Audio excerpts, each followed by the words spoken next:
Bonjour, aujourd'hui nous allons parler du barème. Le barème est un outil qui permet le classement des demandes des participants au mouvement. Il est utile de rappeler que le barème n'est qu'indicatif. En effet, c'est le DAZEN qui nomme et affecte les personnels.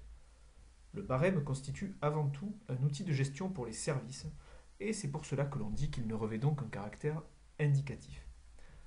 Regardons donc les principaux éléments qui constituent le barème. L'AGS, ancienneté générale de service. L'ancienneté générale de service existe pour tous les fonctionnaires. Mais, dans le cadre du mouvement, seules les années effectuées dans l'éducation nationale sont prises en compte, années de stage inclus. L'AGS est donc prise en compte jusqu'au 1er septembre de l'année scolaire en cours. On ne compte donc pas l'année scolaire en cours. Un point par enfant de moins de 18 ans ou à naître avant le 31 août. Si vous êtes enceinte et que vous accouchez au mois de juillet ou au mois d'août, vous pouvez donc prétendre à un point pour votre enfant.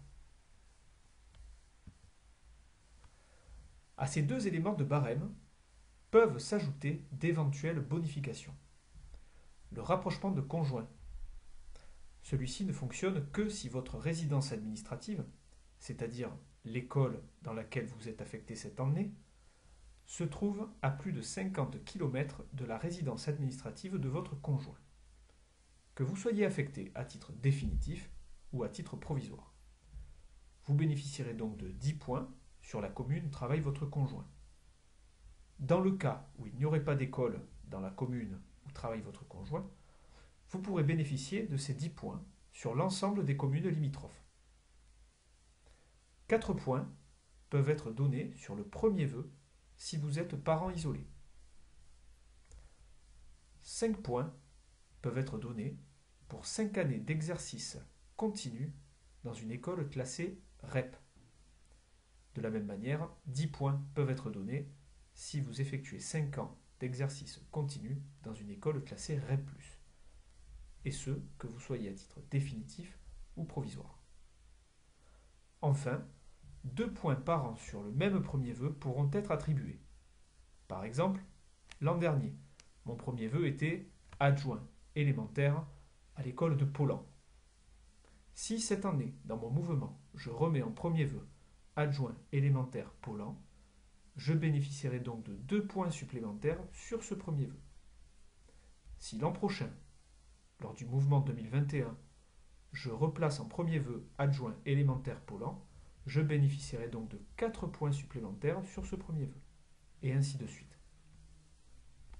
Il existe aussi une bonification au titre du handicap qui est attribuée sur conseil du médecin de prévention de l'éducation nationale. Cette bonification ne concerne que certaines personnes. Une bonification est également attribuée pour les personnels victimes d'une fermeture de leur poste. 500 points pour retrouver un poste dans le même secteur. D'autres bonifications plus spécifiques existent et je vous invite à regarder la circulaire. Pour toute question, n'hésitez pas à nous contacter. Signalez, il n'y a pas de bonification pour un retour de congé parental, de congé de longue durée ou de détachement. Dans ces 3 situations, le personnel se verra attribuer une priorité absolue afin de retrouver son poste. Maintenant, nous allons voir comment faire dans le cas d'une erreur de barème. Le 20 mai, vous recevrez dans vos boîtes professionnelles l'accusé de réception de votre participation au mouvement. Sur cet accusé de réception, vous trouverez les éléments de barème qui ont été retenus par l'administration. Si vous constatez une erreur ou un oubli, il va donc falloir le signaler.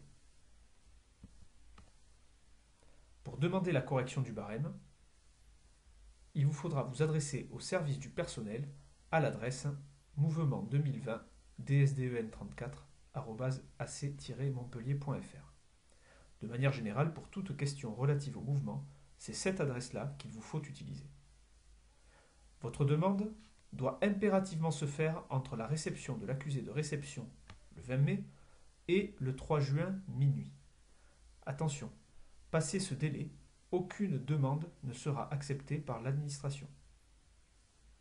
Pour toute question, vous pouvez nous contacter à l'adresse capd.seunsa34@gmail.com. Enfin, n'hésitez pas à remplir une fiche de suivi qui nous permettra de vérifier votre barème et de vous signaler toute erreur que nous aurions pu repérer.